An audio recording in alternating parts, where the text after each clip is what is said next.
is a part of mother justice. Like, we cannot have children and pretend like we don't work, and then you expect us to work like we don't have children.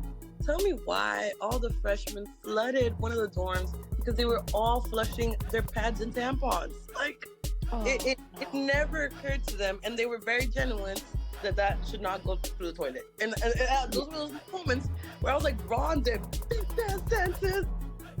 I look at it and it says it's a prescription for valcyclovir. I'm just like, what the hell is that? I've never heard of that before. It's like, is this a new UTI med? So I Google it and it says antiviral herpes medication. And I'm like, y'all got me fucked up. This podcast has been my dream for a really long time.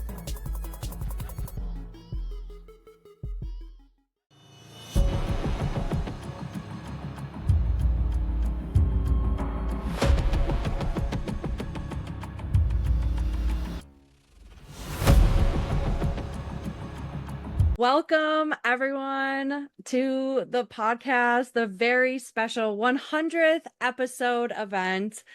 I am so excited to, first of all, to have made it to 100 episodes. I started this podcast not knowing what the hell I was doing or what this was going to be or look like. And it has transformed and shifted over the past 2.5 years that I've been recording the show. And I am just really excited to celebrate 100, but also get to celebrate during Pride Month, which is amazing.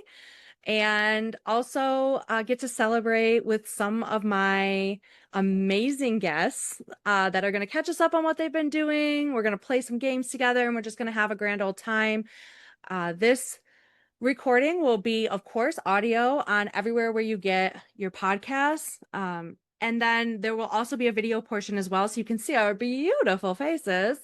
And that will be on Meet Me at the Spot on YouTube, and I will link all of that.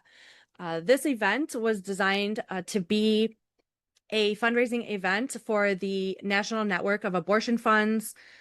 The time that we're in is very scary. It's very uncertain, and there's a lot of things going on all the time. And it's really important that we are remembering that at the end of the day, we got us, and that's all that's going to have us. And we got to stop depending on other big entities and things to support us. So I think now more than ever, it's really important to support your local abortion funds, your local LGBTQ plus organizations, food banks, mutual aid organizations, all of the amazing people that are in your community, wherever you are listening to this. Abortion funds are just one of my many passions. And so I'm really excited to be donating to that event. And there will be a link in the show notes if you want to donate after this event while you're listening or watching the video. And we also have some giveaways that some of the previous guests have graciously donated, and I will put those in the show notes as well. So make sure you check that out. And the ways to support our lovely guests today, again, will also be in the show notes. So make sure to give them a follow, give us support in any way that you can. The best way to support the work that we do is to follow us on social media, and to share the content that we create and take so much time to create. And also, we all have Venmo, Cash App, and things like that. So it's Pride Month. So your local queer podcast host and content creator, just hit that up. So without further ado, I am so excited to be joined for today's episode by three of my, listen, I don't play favorites, but these three interviews are very special to me. And I'm going to introduce each one individually before they're going to update us on what's been going on. And so any updates since their episode, but I will also tell you why each one was like so special to me and why this is just a beautiful celebration of 100 episodes. So without further ado, let's go ahead and introduce my one amazing friend, Jillian. And Jillian is definitely first on this list because when I decided to have guests on my show, uh, immediately the first person, and really at that point, the only person I had thought of was Jillian. I was like, Jillian has to be my first guest because she has known about my desire and my passion to start a podcast for a long, long time before I finally got off my butt and just did the thing. And she is really passionate about reproductive justice in such an amazing way. And I knew it was going to be amazing. I didn't think that was going to be the kickoff to me turning my entire platform into um, having guests on the show. So I'm just really so thankful to not only have had Jillian as my first guest, but to call her one of my best friends in the whole wide world, my comrade in this fight, my shoulder to cry on, my ear to vent to, and all of those good things. So Jillian, welcome to this episode, and tell us a little bit about, remind listeners who you are, a little bit about what you do, and then what you've been up to since we recorded a long time ago, it feels like now. Hello, everyone. My name is Jillian Quigley. I use she, her pronouns. Um, First and foremost, I am a mom, so you will hear my child as she is getting ready to leave the house to go to the playground. So excuse any happiness you hear in the next couple of minutes. Holly, I'm super happy to be here with you. When you said 2.5 years, I was like, really? It's been that long since we recorded our first? I think that's wild. Love you guys. Um, so I have kind of been up to the same old, and that is educating people. I am a sex educator, like many folks, and I primarily work with youth who are incarcerated, and people who may be unhoused. And I do a lot of talking to their parents and talking to grown-ups about who don't believe in sex ed and why they should. And so that's what I've been doing, and doing my best to help co-lead a reproductive justice organization here in Rochester, New York. Specifically, we've been, I think the best way to say this is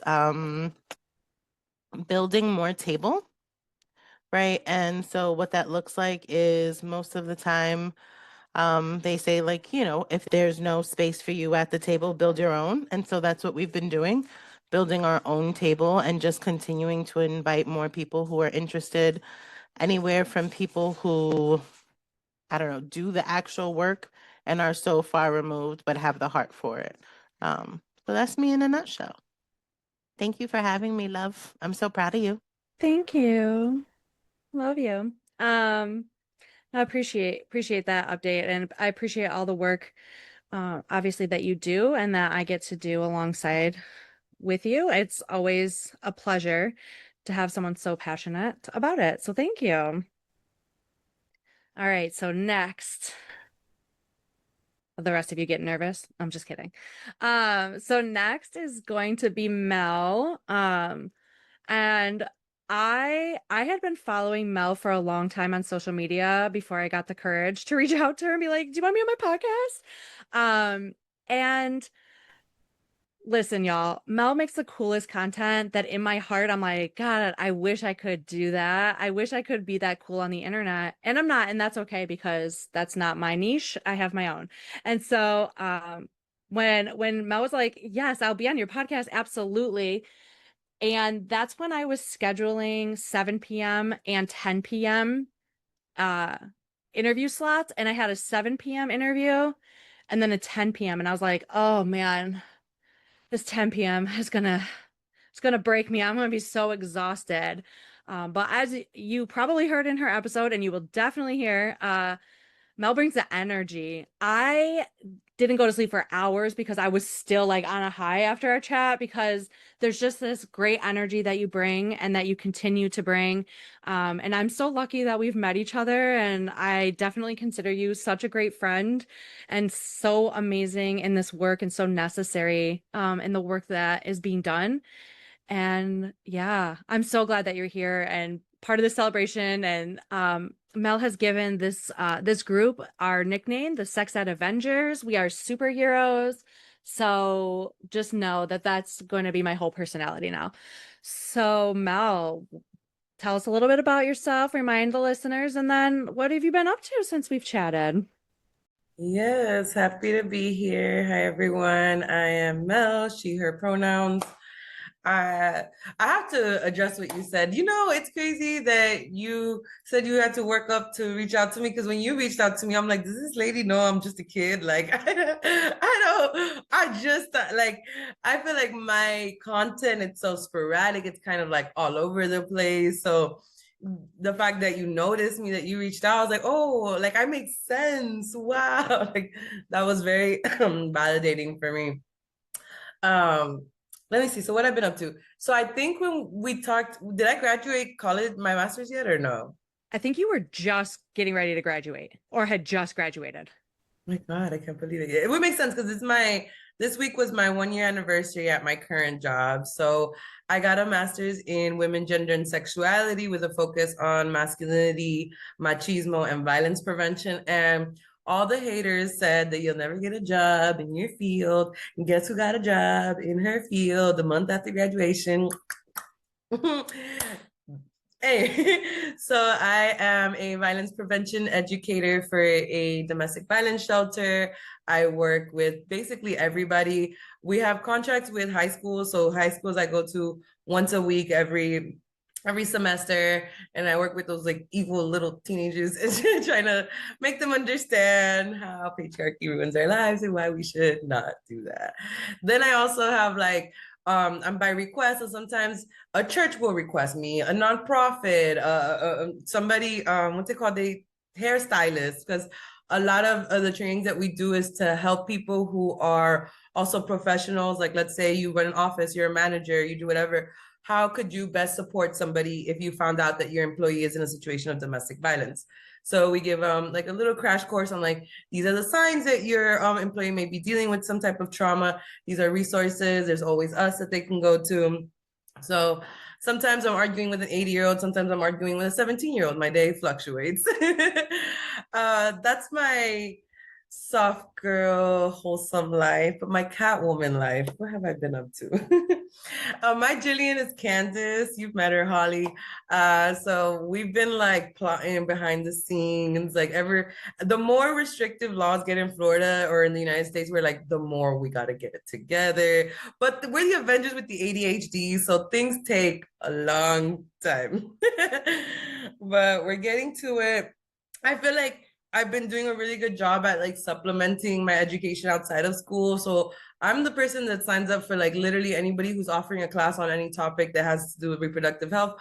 I'm there. So I don't know if anyone knows like the vagina rehab doctor on Instagram. I recently went to her pelvic floor class and I was like, oh, I was doing all the things. I was learning all the motions. I was like, oh, this is a good stretch, you know? So I was doing that. I went to this I don't know, I think it was called the sex ed school, but they were basically recapping what the sex ed laws are really mean to us, because they're saying, oh, we want to protect the kids from porn, but you and I know you don't care about women, you don't care about kids. Like, so the class was really good way of breaking down what these laws imply for sex educators, because we're really the ones that are getting impacted by these laws. And then, you know, on the darker side, you know, I've been taking some BDSM classes. Watch out. I know how to think, move. And lastly, I wanted to introduce you guys to my foster kitty. I decided to start fostering this little baby. Her name is Camila. She is now 7 weeks and 1 pound, 11 ounces. And I just needed, you know, you need to be held sometimes. A kitty holding you, that's the vibe. So this is my well-rounded life with Mel, but that's all I have to catch you guys up on.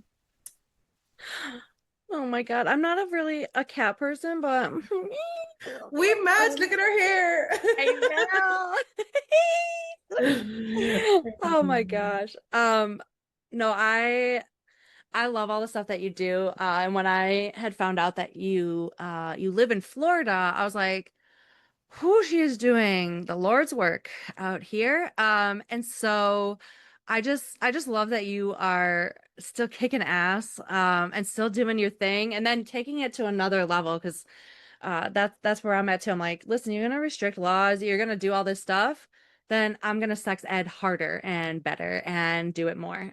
So I love that. And listen, we may have some stuff in the background works going on, me and Mel, so watch out, y'all. Oh, thank you, Mel. It's so good to catch up as always. Um, and then there was Essence.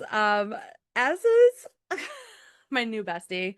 Um, it our journey is great. I love it so much. I had posted about season 3 starting up, this current season that we're in, and Essence had commented on it, was like manifesting being a guest one day, and I read that, I was like, yeah, she wants to be a guest on my show. And I was like, manifest no more, my love. It's happening. We are setting a date for this.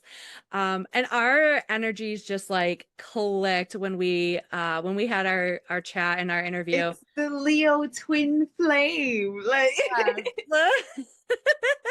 And it just was such a great conversation, and I love the energy that you bring to your post and the realness. Like, you are so real and honest, and how you have taken a situation that would break a lot of people down, and you're like, let me use that as a way to educate folks, and so that they can still live their best life and be out there doing their thing, regardless of what things may happen, to them, for them, whatever it may be. So tell us a little bit about you for the listeners as a reminder, and what have you been up to since we chatted?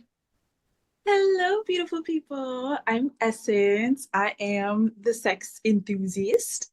I started my page. Whoa, am I going on like 3 years now? Oh my gosh. Oh, bitch been busy. No. So yeah, I honestly I started my sex positive page as a way to just kind of build the community that I was desperately in search of after being diagnosed with herpes. I had found a lot of, well, I won't say a lot because the community is still very small, but I found some content creators that also make content around being herpes advocates. And I appreciate what they do. I respect them so much. I've been able to make a lot of beautiful connections and relationships with a lot of them. But I think outside of that, I was feeling more of still like the viewer. Like there was something that was still missing from that particular conversation about being an STI positive person and living through and navigating through that lifestyle. I feel like a lot of people are coming to these conversations from the educational standpoint, the environmental, the holistic standpoint, and the herbal remedy standpoint, and all of those things are amazing. But where is the space for a real, regular, raw, honest conversation about herpes or about STIs in general? And so that's why I'm here. I left a comment on someone else's page and it just kind of spiraled into its own world where there was a lot of conversation that was going on. There were people that were thanking me for leaving a comment and giving people encouragement and advice and letting them know that they're not alone and their life isn't over because they have an STI. And then there were those that think they are doctors or actually somehow work in the medical field and still are very loud and very wrong about STIs and how people should care and be cared for when diagnosed with an STI.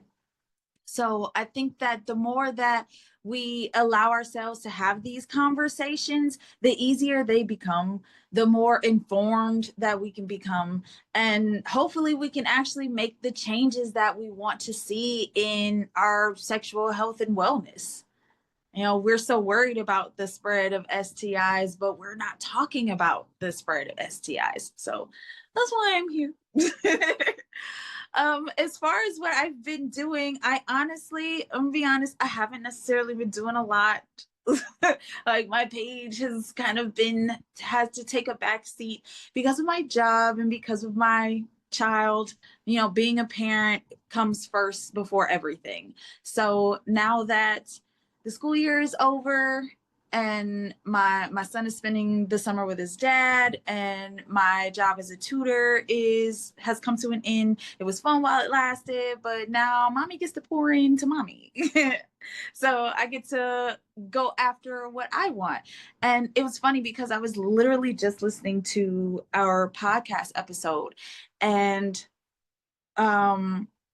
I remember saying how I really wanted to make this my life. So now that's what I'm doing. Like, I really want to get into working with the community, into working the sexual health and education field. So that's what I'm doing. I was just applying for some positions today. I'm networking constantly.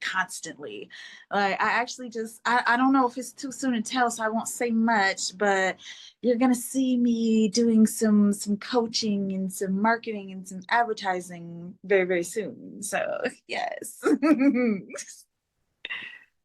So, but yeah, I'm happy to be here. I'm happy to continue connecting with you, Holly, and with your amazing guests. They're very beautiful ladies.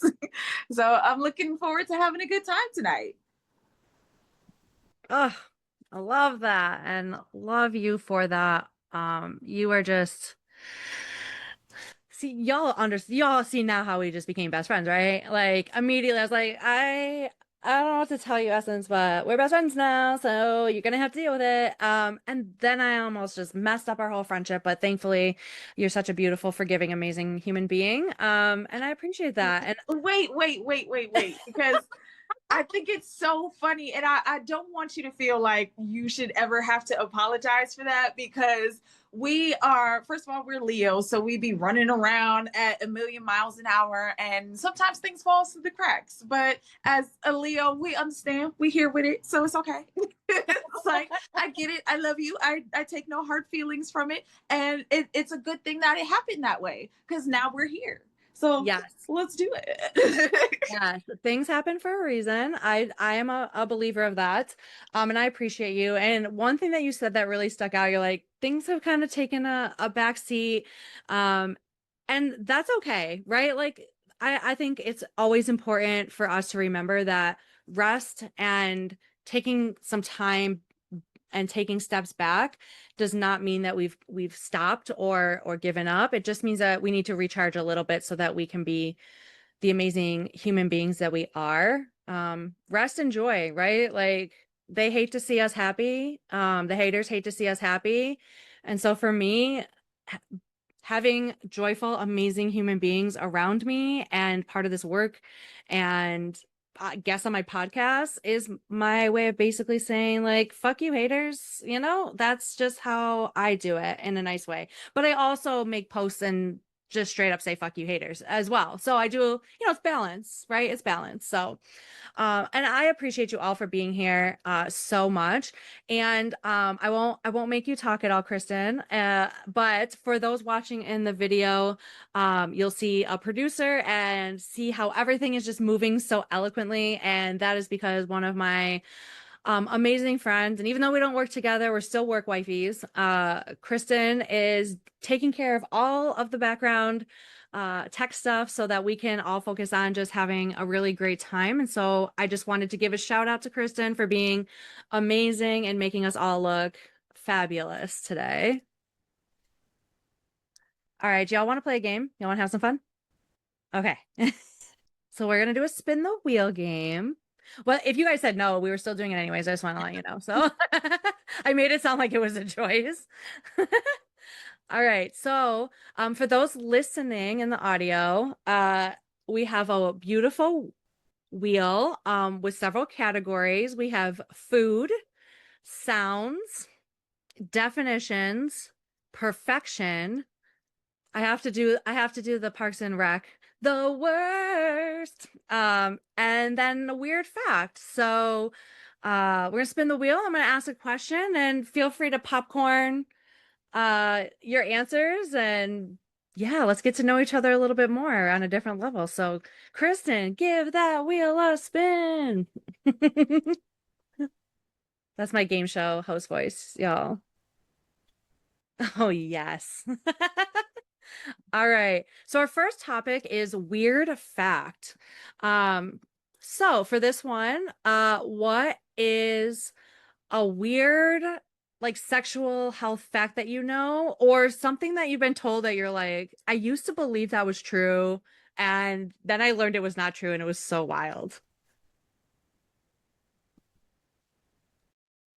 I can go.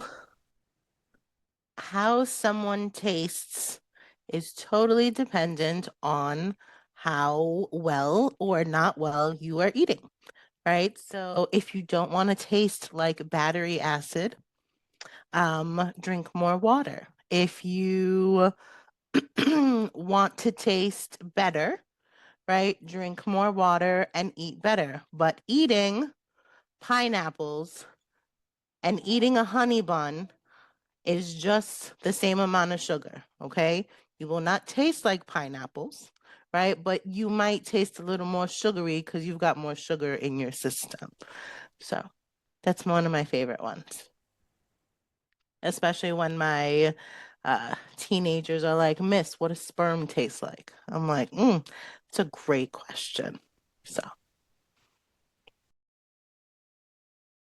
That's not weird. That's life-saving. it is life-saving, especially if you're the kind of person who likes to taste other people. You know what I mean? Like, if you want someone to come back, right, more than once, then you got to taste better. Not just your sweat, but like all of you. Are we doing like a popcorn thing or damn, well, I need more loading time. Okay, so I might be wrong about the entirety of this because I literally just watched someone else talk about this. So, because I get some of the craziest things. My algorithm is just geared towards sending me the most ridiculous, nastiest things sometimes. So, this isn't too gory, but apparently, and I think it's both men and women, but apparently more so for women, there is a gland. There's like two holes, like two extra holes that you're supposed to have on your body. That's like, I don't know how to describe it without showing you guys, but like, imagine these are my legs.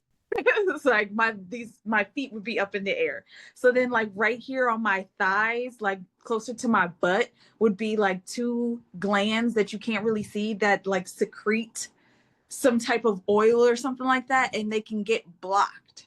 And if they get blocked, it gets really painful. It could actually end up backing up into other areas, and it could be a whole big thing. But I didn't know that was a thing. So now I'd be looking in the mirror and trying to look at like what's going on down there. It's like there's too many holes down there. I don't like this. I wonder if that has to do with lymphatic draining.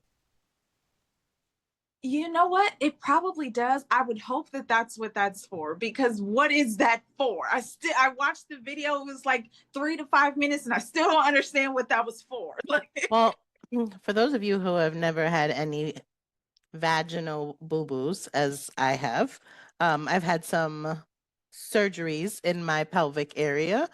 Um, a lot of like the muscles in our thighs are connected to our vulva, and any pain that sometimes people feel on the inside of their vagina really might have to do with tightness in their thighs, right? So if we don't have like lymphatic draining like in our legs at all, sometimes that's when people start to see like heaviness in their legs. They feel heavy in their legs. And so sometimes like massage to the legs might be helpful, especially those thighs. You don't really feel like, oh, I've just been walking a lot or I've been standing a lot. But sometimes some of the tightness in our pelvis really comes from the pain like in our thighs and kneecaps. So yeah, I love that. Sounds like I need to call somebody and tell them they need to come rub me down or something. Come help me. Come save my life real quick. But be careful, because sometimes that's how we make babies sometimes. Right? Just make sure that IUD is in place.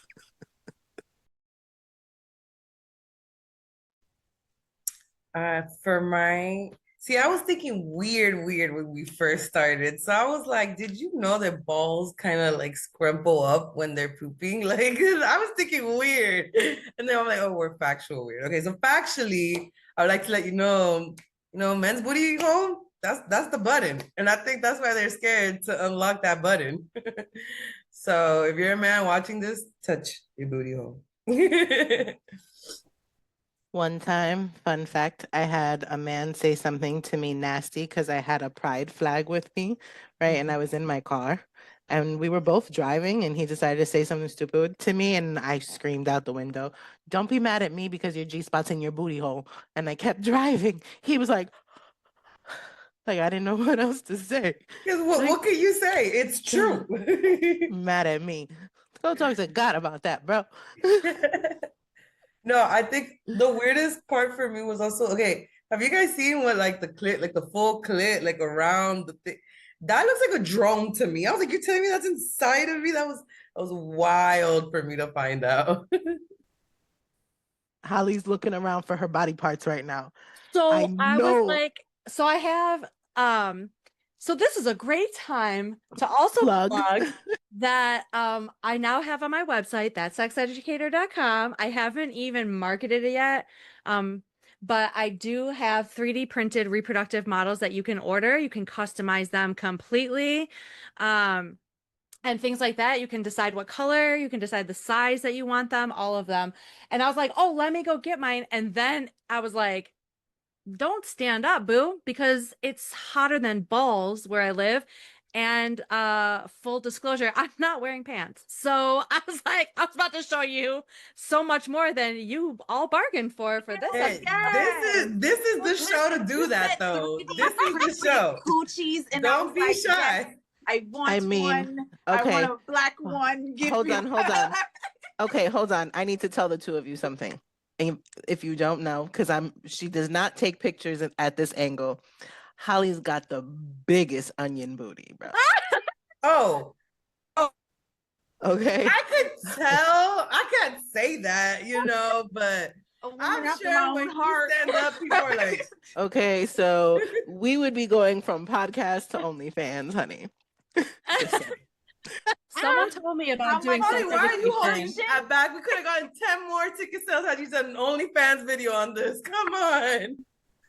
All right, next time I know. Just make a video, just kind of popping that booty out a little bit. Listen, sex sells. Are we gonna deny it? Oh my gosh, you all are so funny. I love you.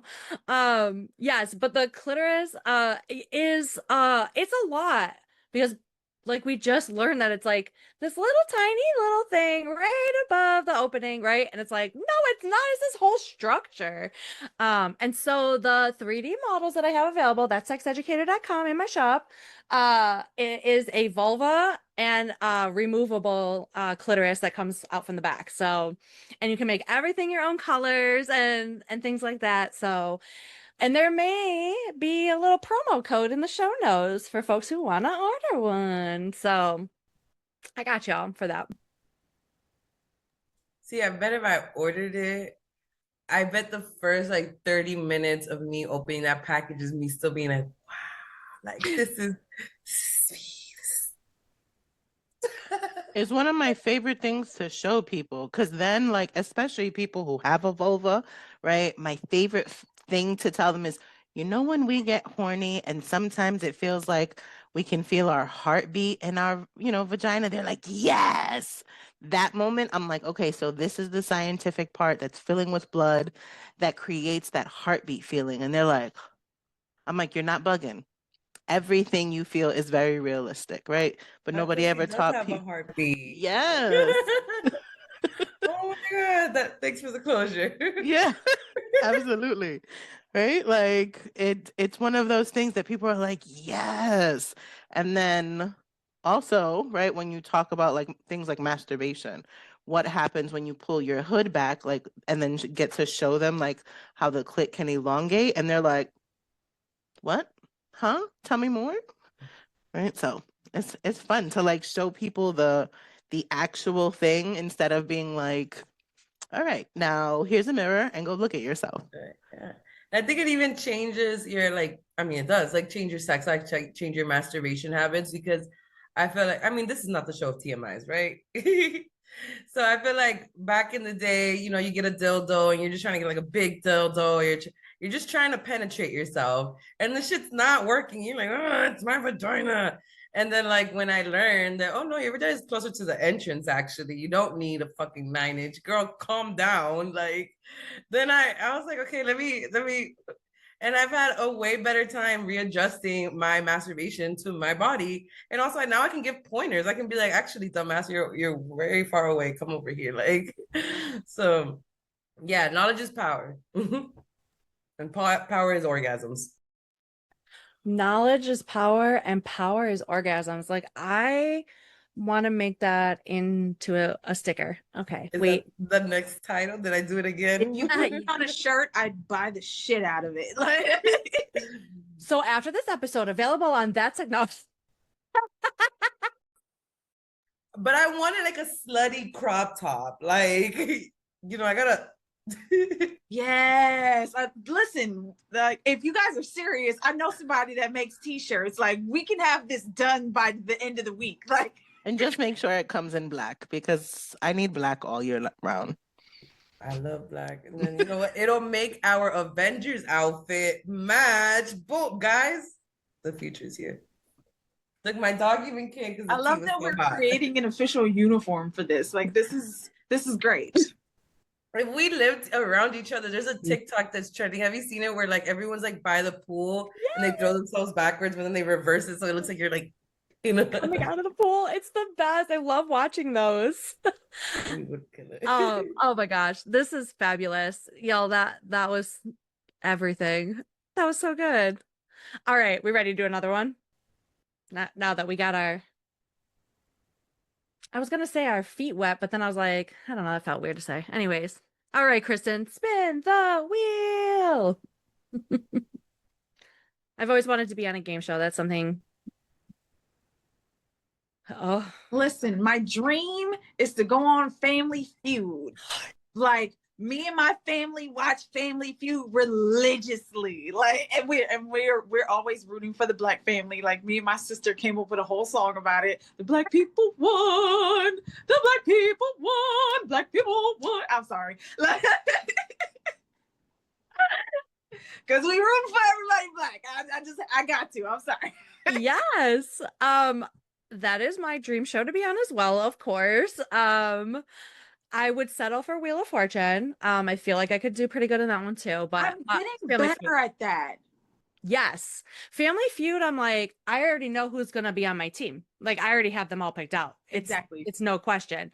And so I love that. We're gonna it's the Sex Ed Adventures game show. Obviously, it's in the works. We already have the uniforms. We're ready. Yes. See, we're gonna go. We're gonna play for the charity. We're gonna win the big money and the car because we gotta get the car. Like, we're gonna do it big. We're gonna do it all. That's right. That's right. All right. So for those listening, the wheel has landed now on perfection. And so I want to know, what's your ideal like perfect date? What does that look like? If you could imagine your perfect date, what does it look like?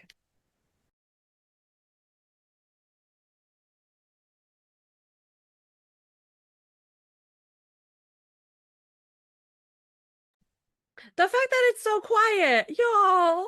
Oh, I'm sad. Well, for No, I'm me, just it's kidding. more like I'm high maintenance, so I'm about to sound like a big bitch by saying, but my ideal dates, and just like if I could get the guys that I've had my last few dates with and like make them one good person because they're always spread out. I really appreciated how one dude the day of like sent me for my coffee that morning. So I felt like, it was like warming up the pussy, Okay, so getting my coffee ready.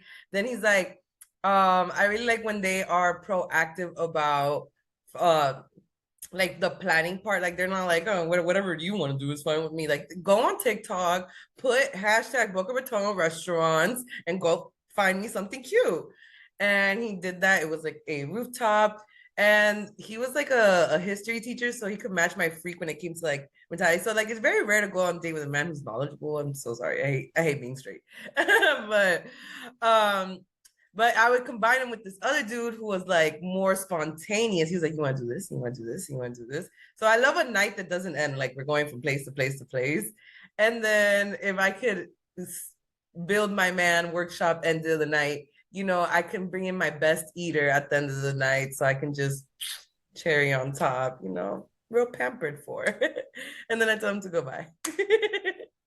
That's my ideal date. My stupid self was like, your best eater. I was like, you didn't eat dinner at the rooftop place? And then I quickly was like, oh, she means, okay, yes, Mel. Sorry, it took me a hot second. I'm a little tired. Okay, I'm gonna figure it out. I need more caffeine, obviously. It's okay. We were talking about restaurants. I get it, the context. But I'm the dinner babe. It's okay. I love that, especially the eater part. Yes, please finish me off. I want to be dinner, dessert. I want to be all. I want to be. I want first to be course, wine and the dine. second, the third. I want to be all of that. I gotta think like, because when I have to be honest, I have not been out on a date in a very long time. I've actually like put the kibosh on my dating life at the current moment. I was seeing someone a while ago. It just was not giving what I was hoping it was going to give. And then with everything that was going on in my personal life, it felt like that's where I needed to shift my attention. So I was like, I'm perfectly okay. I'm gonna be honest. Like, I don't care about these. Like, I don't care about none of these men, none of these people. Like, I would love to be soft, be in my soft girl era, be romantically involved with someone, be in love. But it's just not lining up that way for me right now, and that's okay. So, when I think about dating, I just don't.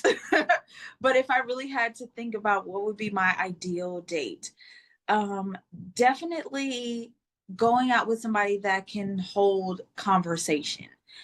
Like I was born with the gift of gab and forced to have to join in small talk. Like I would rather die than do small talk with men. And that seems like that's all that they want to do aside from have sex. So I would love to meet somebody that's capable of holding an intelligent and engaging conversation with me. We can meet over dinner.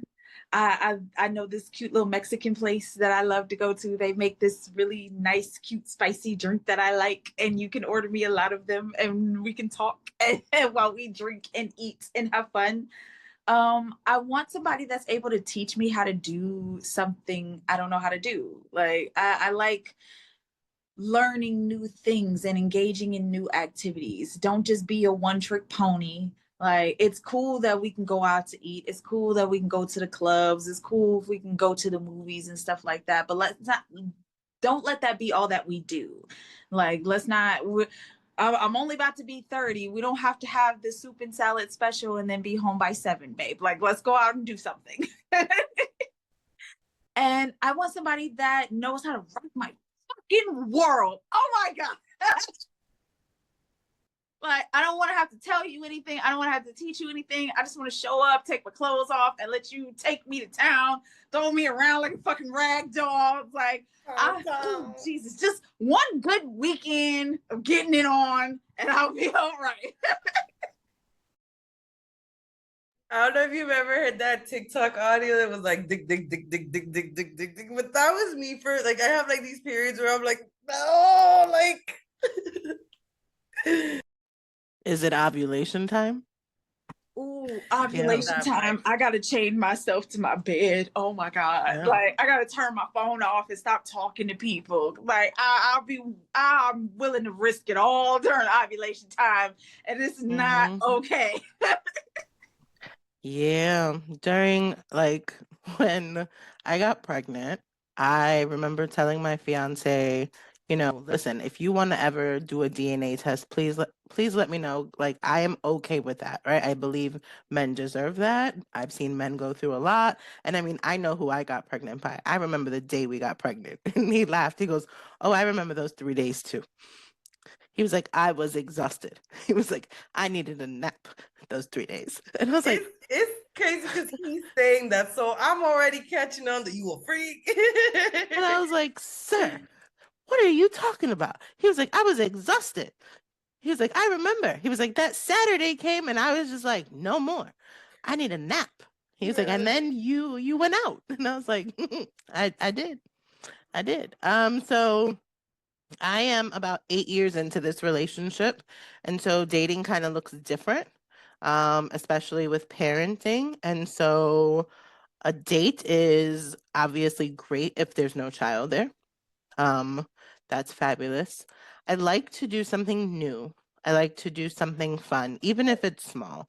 So I like to go to a new place. Let's go check out a new bookstore, a new place on a different side of town.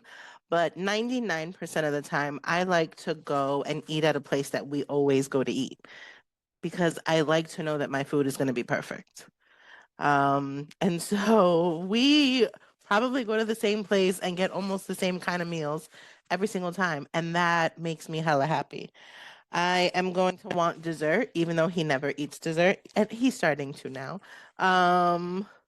And more than likely, I'm going to want ice cream. So he's going to take me to go get that. And then we're going to go drive somewhere that I can sit and like talk my ear off or talk his ear off forever. Um, because quality time is my love language. And if he can fill that cup for me, right, then like I'm happy, right? Like I am less inclined to be a nag about anything if my cup is filled in that way.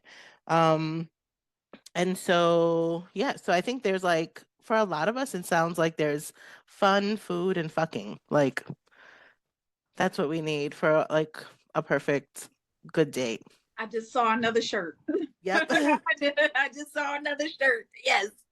I need I that might, for the bikini line, actually. yeah, I might need to wear that on like a button though, because being a mom, my daughter freaking reads everything everywhere we go now. I'm just like, what is that? Why? Why do you need to be smart? Like, what does that mean, mom? And I'm like, oh God, I can't even wear fun shirts anymore. I have a shirt that says women don't owe you shit. And she just like read it out loud. And I was like, yeah. Having a child and being a sex educator, sex positive parent is a lot of fun. So we have a book in our house. It's all about the different parts of the body and like how unique everybody is from your head to your toe. And it includes genitalia, obviously. And so we read the book all the time. And for the last couple weeks, my daughter has trolled us and she's like, I have a penis. And I was like, you don't have a penis, sweetie. Some people do have one, but you don't. And then she knows how to troll because then she's like, no, I do. I have a penis. And I was like, baby, you don't. And I'm sorry, but also you're welcome. I don't really know how. So we're driving to her last dance class, and it's like their little party because they had their dance recital. So we're driving and we're about 10 minutes out and we're talking about, I forget what we were talking about. She was like, I have eyes, I have a mouth, but I don't have a penis. I do have a butt. And I was like, we're about to go to this dance class with these other 2 and 3 year olds. I was like, okay. I wasn't prepared for this conversation yet. I was like, I was like, baby, you're right. You don't have a penis. You have a vulva and you have a butt. And remember in the book, they call them genitalia, and sometimes people call them private parts. And everybody's parents like to have these conversations at different times and stuff. So we don't talk about those. And then I'm like, wait, but don't be shameful about it because it is your body. So like, we don't want to talk about, penises and vulvas and butts with our friends, just because.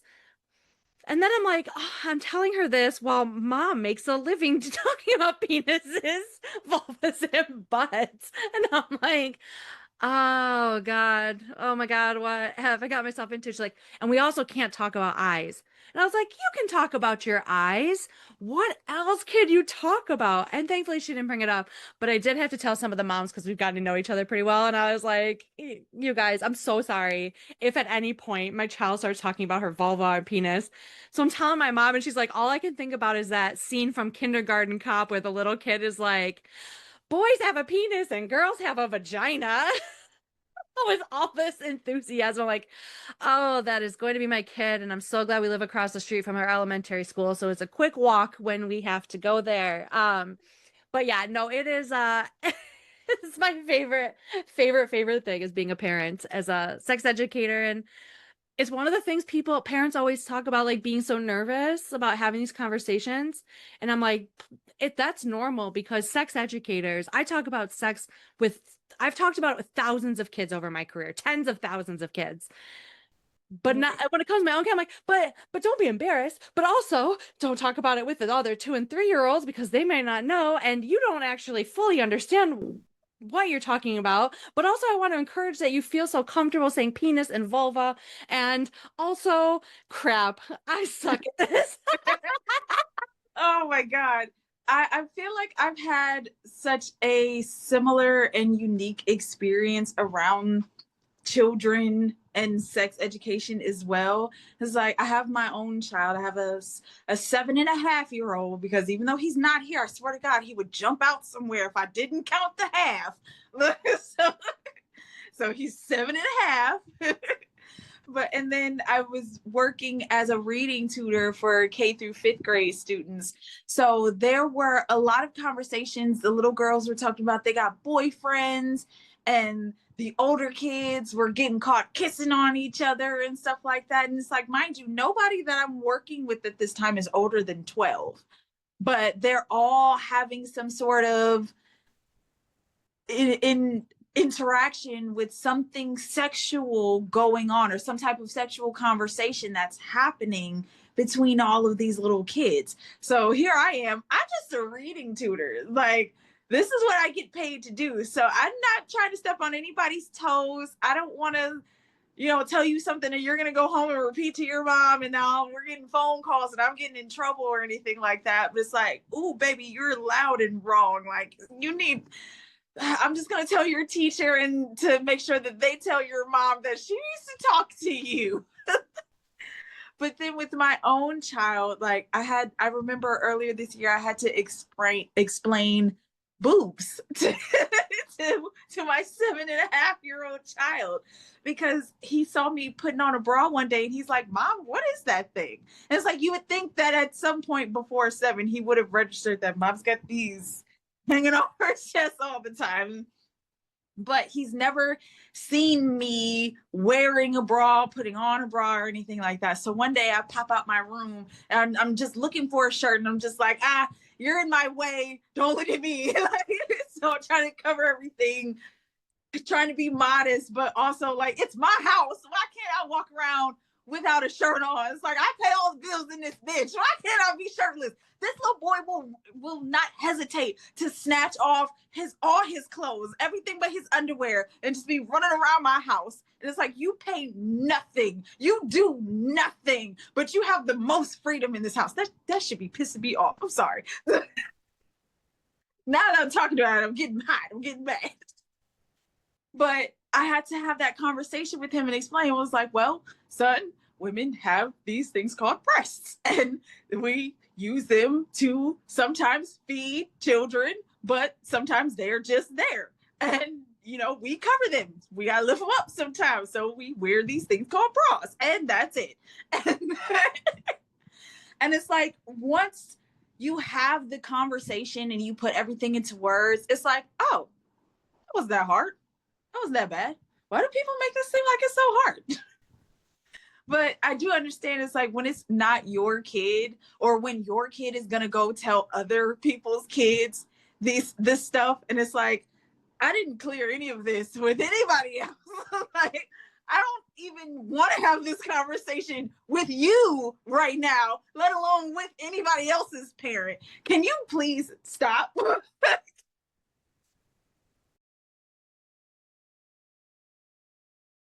Oh, that's so real. Oh my gosh. Oh, parenting in this day and age. All right, y'all want to do one more? All right. Kristen, no pressure, and you have zero control over what category it lands on.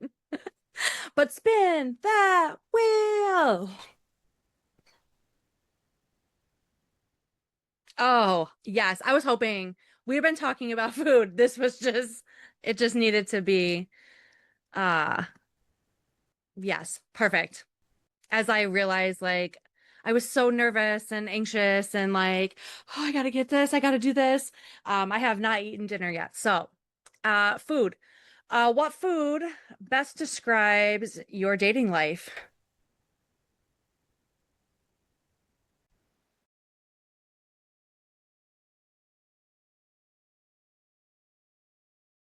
Like my whole life or right now? Whatever 'Cause you my want. Yeah. It could be your dating life in the past, in the All right, I'm gonna present. go with my whole life, and we're gonna say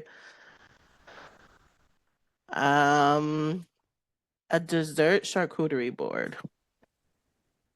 So almost everyone I've ever been with was absolutely delicious. Male, female, absolutely great. Like I did have a couple of like whack sex partners, but that just had to do mostly with them and like where they were at in their sexuality and being like open because I'll be honest, I feel like everybody always wants to have sex with someone who likes to have sex a lot. And then they're like, but that's a lot. Yeah.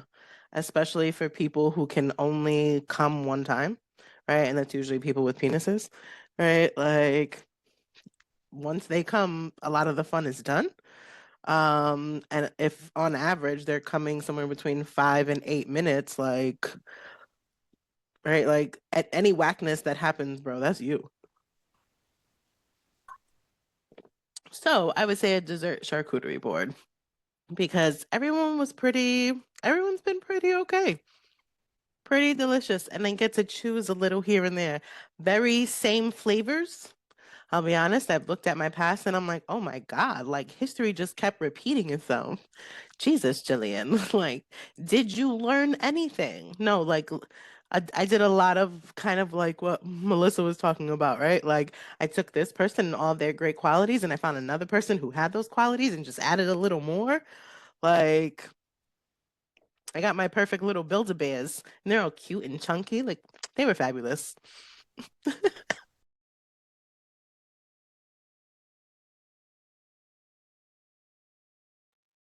I love that. Now I want a dessert charcuterie board, and that sounds fabulous. It really does. Like, ooh, what all comes on a dessert charcuterie board? Like, the the things you could do with that, but then how all the flavors really complement each other. I love that. I love the analogy, and I also love the idea of a dessert charcuterie board. Like this Yeah, is fabulous. because I can't say a lot of the people I've dated were very different from one another. Like Mhm. even when I look at people, I'm like, like some of the boys I dated just look like some of the girls I dated, but with like real penises, right? Um, but then there are people who like maybe how they dressed might have been super different, but like when you took all of that and you're like, oh, you kind of resemble this one. And sometimes I didn't think they resembled at all until they saw pictures of each other. And they're like, oh, that one looks just like me. And I'm like, now that you say that. Right? And then, like I said, everyone's been pretty okay. That's why all these years later, they still love me. Yes, I love it. I'm the ex people always check in to see if I'm single yet. Oh, Like, I say that as he's not here. He can't know that. Right? What was that Amen. we're not power talking. is orgasms. Amen. Amen. Right? Like, but like some of you, I didn't experience my first, when I was by myself. And I was like 21. Oh, those poor 6 years of like when I sort of started my first sexual experiences and then finally had my first orgasm. I was like, what? What? My first thought was like, oh, that's what they're talking about. Right? Motherfuckers. But at least, everyone before that, it was like pre-interview questions. It was learning. It was all learning. All right, who's next? I'll go. I got one. So, because I was sitting here thinking about it, and I was like, okay. At first, I was gonna say probably a buffet, but when I really think about it and I look back at my dating history, like, although I guess I've grown in my identity of being more comfortable with the idea of identifying as bisexual, but knowing that I've never actually pursued a relationship with a woman before, or a non-binary person, because I'm into that too. But um I would say I would probably describe mine as like I'm into soul food. Like when I look back at my dating history, it's been black men, and oh Lord, I love me a black man. like, oh, I wish they would love me back, but I love them. I just and it's funny because me and my sister have had conversations about like our dating history and what we're into, and we make this joke that we are both unironically going after people that resemble our father in very different ways. So it's like, ew, when you think about it at first, and then it's like, when you look at the dude, and then it's like, okay, that tracks very hard, and that's even more ill, but they be fine. So it's like, what are you gonna do? It's like, it works because my dad's a pretty cool guy. So if I went for a dude that was just like my dad, I guess I'm winning in a way. So, but yeah, I would definitely say soul food is where my heart lies. It fills me up in more ways than one, and I love that. I hate you.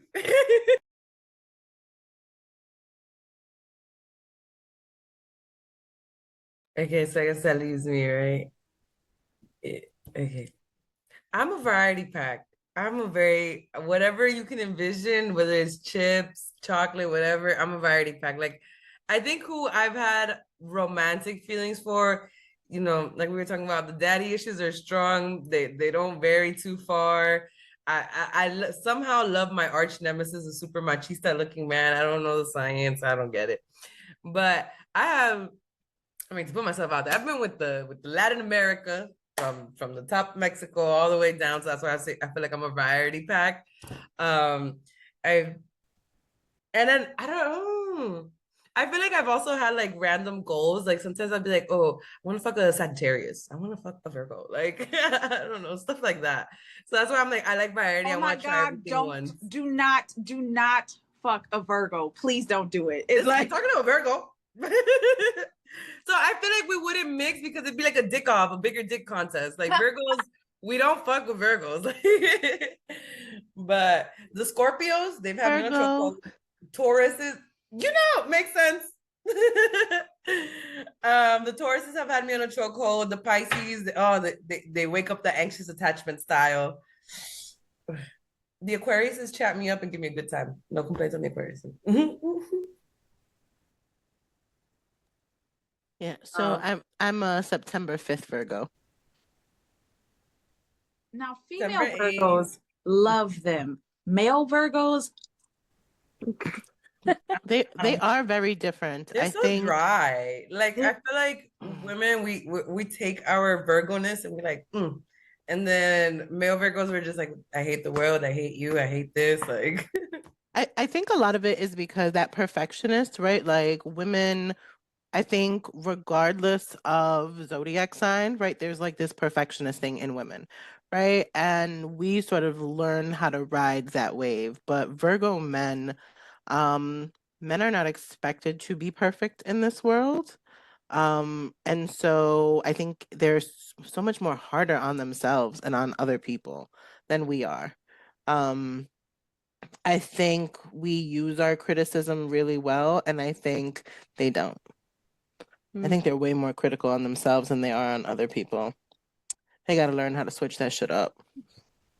like they need to learn how to like stop working for other male approval. Like, if Yes. men think something is lame, then all of them think it's lame. If they think it's cool, then all of them like, bro, be individuality. Like, No, they can't. The advice can't. from the Sex Ed Avengers is don't talk to men. Men are gross and dumb. And that's the episode. Holly, can you answer this question about food? What about you? What is your dating past been like? Oh, come on now. I've avoided all of the questions. Yeah, I you know know. what? Go back, She actually, sure and did ask avoid the all question. the questions. We I should know. make you go back and do them. All right, for the food one, I'm gonna say pasta because it's my favorite, but because most of the people that I have dated unfortunately also have been men. And so there's that, like, it's pasta, whether it's shaped like this or that or this thing, it's still pasta at the end of the day. But there has been a lot of variety in the people that I've dated. And now it's like it's a lot different now that I'm like more comfortable in my sexuality and being pansexual and being a queer woman. It's like, yeah, but some pasta just tastes better than other pasta, and some pasta just looks prettier on the plate. And as Jill knows, I have a real hard problem with pretty women. I'm very uncomfortable. I'm like, hey, I do things. This you see, I made. I did. I do. Okay. Bye. Like, I'm Okay. just really uncomfortable. So the type of uncomfortable is not like I'm mean about other beautiful women. It is she's like a little 12-year-old boy on the inside, probably, God forbid, with a heart on after seeing pretty girls. No, that's so me. Oh my God. Right? Especially when we're tabling, right? Because not only do we have to talk about our organization, but Holly also has like, merch or things from that sex educator that she's doing. And then people are like, oh my God, tell me about this. And she's like, about me? You want me to tell you about me? And I'm just like, bro, like, Holly, you're getting blasted. You need to redeem yourself. No, it's totally fine. I know that about myself. My spouse knows that about me. It's cool. I'm not shy about it. I'm just awkward and it's fine. I embrace it. It's cool. It's great. But maybe that's why I've been so comfortable around men, because they're men and they're whatever. And so I don't get that like kind of thing. But yeah, definitely pasta. Definitely pasta. Can I switch the question? Yeah. Okay, a little question. Because when I first saw it, I thought we were going to talk about what foods we use during sex. So, Oh. does anyone use some whipped creams? So I've never actually hold on, let me think about it first before I say it. From what I can remember, because I done did some things, but I don't think I've actually used food per se. I believe I've used ice before. So I got a good reaction out of that. So Yes, how did you use the ice? Would you put it? Come on. oh, so okay. We're not censored, right? Like I'm just double checking this because I'm just about to say it out loud. I'm a throat goat. Like if there is one thing that I know that I can do sexually very, very well, I love giving head.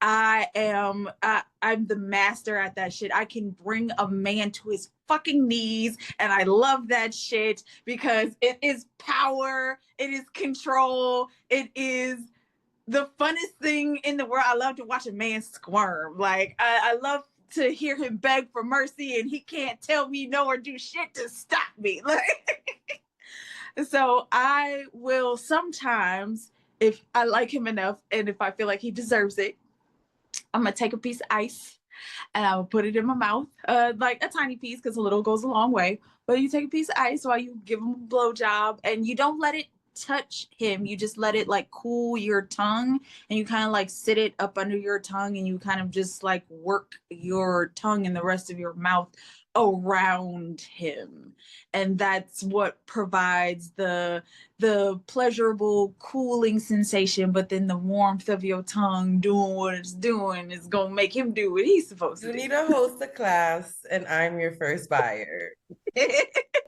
Please. Okay, so listen, when I was like way too young to be on the internet, I saw this video. I cannot remember this lady's name, but it was, and I'm sure that people who listen to this or watch this, they're going to know who I'm talking about. But it was this Black woman who was showing you how to perform oral sex on this dildo thing. This lady was going to town.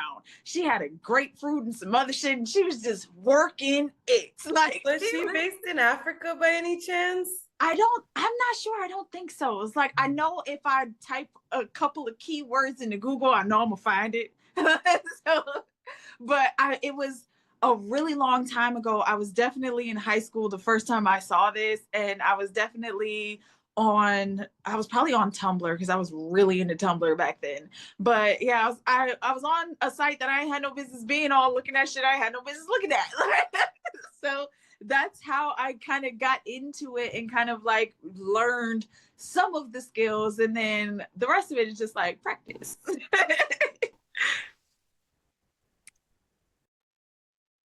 So similarly, I've done peppermint tea. So really hot mouth. And then the tingliness, that might be on my tongue. And then peppermint tea also really helps with nausea, right? So less of a gag reflex. For those who might have a sensitive stomach. And for other fun stuff, I've used flavored whipped creams. Those are fun. But usually I would say make sure you're around a shower or like a jacuzzi or something, because it gets sticky really fast. And if you have sensitive private parts, like that's not it. And if you're using condoms, don't use whipped cream in condoms because they will pop. The oil from the whipped cream, 99% of whipped creams have oil in them, some form of oil. And so it can potentially pop, especially if your condom is like kind of whack or doesn't have a lot of lubrication. Oh, and alcohol. I've drank alcohol off of somebody's body. That was great. Oh, I've done that. Oh, I forgot. I was like, I really haven't. But then the alcohol reminded me that I have definitely licked whipped cream off of people's body parts at bars. Back in my wild and crazy days. So yeah, whipped cream. Whipped cream's a good one. It does get a little sticky, but like, who cares? Because it's Tastes delicious. It adds a little, it's light and it's fluffy. It's not like heavy or anything like that. I like whipped cream for sure. All right, Mel, since y'all put it on me for that last one, what food for you, boo? All right, put the gun down. Okay. So on the opposite end of Essence, I'm on the 4B thing. So I haven't given head in a year. So honestly, if I gave head, I'd probably be a baby. I'd probably go, but back like how you said, back in my wild days. I remember I went to the store and they had like I love a variety pack on like different chocolates. They had like white chocolate, dark almond, whatever. And I put that on the thing. That was the first time I could be like, oh, dick is tasty. And I don't mean like the cum itself. Like, I mean like it was just tasty because it was full of chocolate. Like, I was like, oh, I had a great time. When he came, I was like, damn, I was having a good time. Like, now it's over. And I think that's the craziest I've heard. I've done like whipped cream on my tits, you know. I feel like everybody gotta do that for the one time. Come on. The ice though, the next eater that comes over, he's gonna get some ice. He's gonna get some ice. And he's gonna put it on me.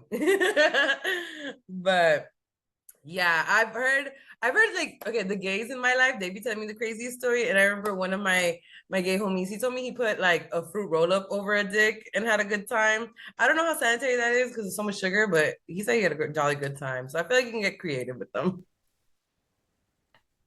Now that is one that I've always wanted to do, but I like you said, it's like I feel like that's gonna be really sticky and messy, and it's like that's a yeast infection. Like, yeah, it's like I'm definitely, you gotta jump in the shower and wash that thing about 11 times before we can actually get into it. Like after all of that, because I don't want that. That's a disaster. That's also got to be somebody with good sperm retention. Like, I'm just going to be honest, right? Like, if I'm licking a fruit roll up off of you, like that's a lot of intense pull in order to make it like look like something and a good amount of suction and slipperiness, right? I need you to last the whole fruit roll up, bruh. So you got yeah, like we putting in all this work and whatnot. It's like this ain't no 3 to 5 minute thing, sir. Like you got to be able to keep it up. Like, right? Like I need you to. What do they say? Like think about baseball. Yeah. Right. Distract yourself. Do what you got to do so I can do what I'm trying to do. Okay. I think it's interesting that in order for people with different body parts to come, some have to tune out and some have to tune in. Like for some people to come, the only way that they can come is if they tune in. And for other people, if they tune in, that's it. Like it's over. I'm those people, like I'll be having sex and I'm like, did I finish doing that thing at work? Did I put this thing away? And I'm like, Mel, you're having sex. Like But that's your brain, right? Like that's your brain trying to make sure you're still surviving. Like that's not you. That's just like super science. Science is just what is they say, what do they say? Your brain wasn't designed to keep you happy. It was designed to keep you alive. Right? So your brain is trying to figure out like, did I shut off the stove? That thing that I was doing right before you decided to put your face in my hoo-ha? Right? Like because sometimes that's how sex happens, right? Like you're literally in the middle of something and someone's like, now, and you're like, tongue in your ass real quick, and it's like, okay. what am I going to say? No. Holly will tell you sometimes when we're tabling and we're talking to like people who are older, who are obviously married, because people come up to our tables to look at our shit and be like, oh, I don't need none of this. So then why did you come over here? Because you saw a dick on the table, right? Like, hey, can I get some context? What do you guys do? So we run a reproductive justice organization, right? And sometimes we will table at different events for different reasons. So specifically, we'll table at bars sometimes. One of our friends does a burlesque show, and we're there to, you know, support sex workers and to teach people like this is also sex work. And we specifically do it out in a town that is very white, very rural, or not even rural, very suburb. Right? Would you say suburb? Yeah, conservative. Very conservative. conservative, uppity, but like you're also coming to a burlesque show, right? But sometimes people don't realize that they're coming to those. But we talk to a lot of people who are married and older who are like, I don't need sex ed. And I'm like, yes, you do, because if it's not happening already, like your wife's pussy is about to dry up as she goes through menopause. So, and I'm sure that your testosterone is low as fuck as I see your big old belly, right? And I see that you are drinking a lot and you smell like cigarettes, right? Or whatever. Or I see a vape in your hand. Like, I'm sure your testosterone is hella low right now, bro. You ate him up. Whoever this imaginary person is. Yeah. Oh my guys. God. Right? I mean, Reading for filth, and he's not even here. I mean, I don't have to say it like that. Instead, I say, I think it's important for especially people who are married that if you want to be in any quickies, then we give out lube. And I'm like, if you have different sides of the house or different floors, right, keep lube on each floor. Keep lube on the different sides of the houses so that wherever you are in the house, nobody is running for lube. And then they're like, oh, okay. Right. And I'm like, it takes, you know, you can jump right in. You don't have to like do all of the things sometimes when you just like really just need it inside at the moment. And they're like, okay, okay. Right. But I yeah. have to say that I love that you said that what you guys do for your repro organization Hmm. and the tabling that you do at the events, that you consider that to be sex work as well. I think Hmm. that that is such a powerful statement. I think that it, because there's this big conversation that's happening around sex work and whether or not it's appropriate, whether there should be laws that hinder or help, whether people should even be allowed to call themselves sex workers and everything in between.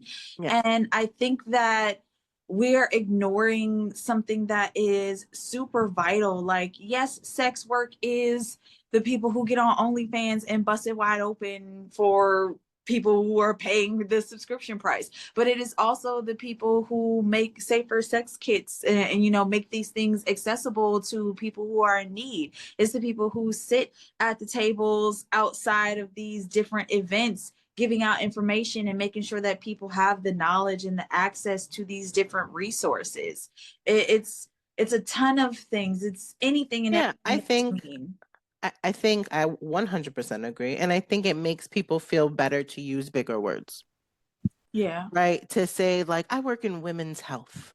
What the fuck that mean? But then also Right? it puts the stamp on it of like, this is sex work too. Like, sex Hmm. work can be anything that helps the push forward the education of having healthy and safe sexual health conversations and encounters with one another. Like, we preach that, you know, we want to make the world a better and safer place and stop the spread of these STIs and whatnot, because that's what everybody wants to be worried about so much right now. But when we don't do our part to make sure that the information is accessible and we don't support the organizations and the programs that are putting themselves in position to try to help bridge the gap, is that what we really want, or are we just saying that because it sounds good? So, you know, putting it out there like this is sex work, it's very much in your face. It makes people have to face it. It makes people have to be comfortable with the idea of entertaining or working in sex work, because if you're going to support these different organizations, you're a sex worker. Are you Hmm. okay with calling yourself that? Are you genuinely okay with supporting sex workers of all backgrounds and walks of life? Or Mm. is this the only version of sex work that you deem acceptable? I mean, we can get super deep on that, right? Like we we say that one type of sex work is okay, but other types of sex work are not okay, right? Like we give people high fives for becoming OBGYNs, but also we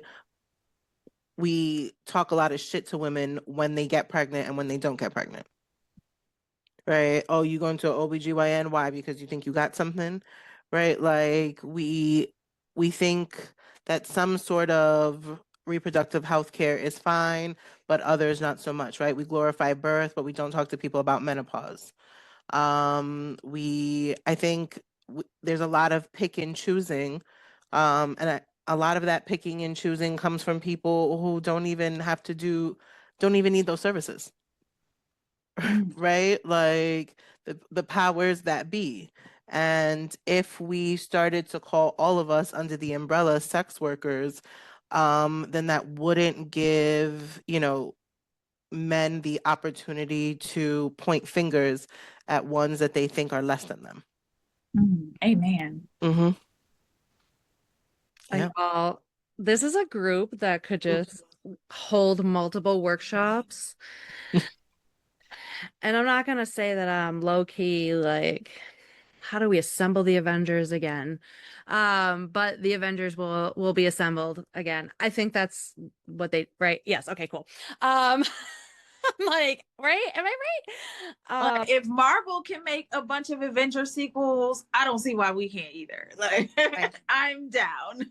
That's right. That's right. I it's my least favorite part when I do my podcast episodes. It's definitely my least favorite part for this.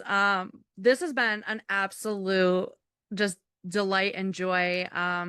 And some background information for folks who may not know, but this event in my head was going to look very different. But as I'm reminded, and I know Jill had reminded me, and Mel had sent me a beautiful reminder that made me cry like a little baby, that this is the way the event was supposed to be, and that it happens this way for a reason. And so I'm so thankful to the three of you for taking time to celebrate with me for my 100th episode. I, want to thank the 33 other podcast guests that I've had in the last 2.5 years. I've had 36 guests. What? That have really transformed my podcast in a little way every time. It has just shifted the way I move in this work, and I appreciate it. To the 2,123 podcast downloads that I've had in the last 2.5 years, and now officially in the books, 100 episodes. I can't wait for 100 more. I can't wait for all of the things that are still to come, all of the people that I'm still yet to meet and to have on the show. And and the ways I'm connecting with the folks that I've had on my show in a variety of ways. So I appreciate all of you so much. Thank you, Kristen, for being in the background and making us look so fabulous. We appreciate a good event producer. And just thank you all just so much. Oh, wait. Thank you all so much for tuning in, for continuing to tune in, for supporting the show in whatever way that looks like. Just know that you are appreciated. And in the show notes will be some promo codes from some past guests that couldn't make it for tonight, but they definitely wanted to share the love. And also for my own website. So definitely check it out. And I will have the ways to follow these beautiful, beautiful humans that I call my friends, and that I'm so glad to be in this world with, and in this timeline with. So I appreciate all of you so much. Thank you. Thank you. Thank you. Thank you.